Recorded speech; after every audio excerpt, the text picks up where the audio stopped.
तर नमस्कार मंडळी, आजचा व्लॉग आहे एकदम मस्त. मी आणि माझ्या बायकोने ठरवले की आज बाहेरचं खायचं नाही, घरातच समोसे आणि वडापाव बनवायचे. तर मग काय, सुरुवातीला सगळं अगदी सोपं वाटत होतं, पण स्वयंपाक सुरू झाला की आमच्यात कोण जास्त एक्सपर्ट यावर चर्चा सुरू झाली.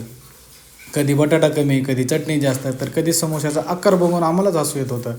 पण मजा मात्र भरपूर आली.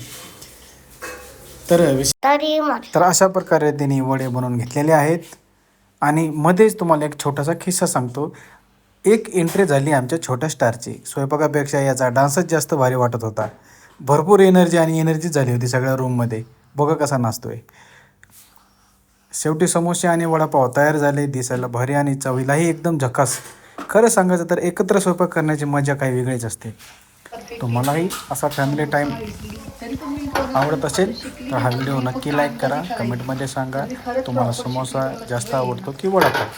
आणि अशाच मजेदार फॅमिली ब्लॉगसाठी आमच्या चॅनलला सबस्क्राईब करायला विसरू नका. भेटू पुढच्या ब्लॉगमध्ये. तोपर्यंत हसत राहा आणि खुश राहा फॅमिलीसोबत. धन्यवाद. Bye bye. Tata. Have a nice day. Have a good day. Have a good day. Bye bye. Bye bye. मी नंतर येतो. थँक्यू. थँक्यू.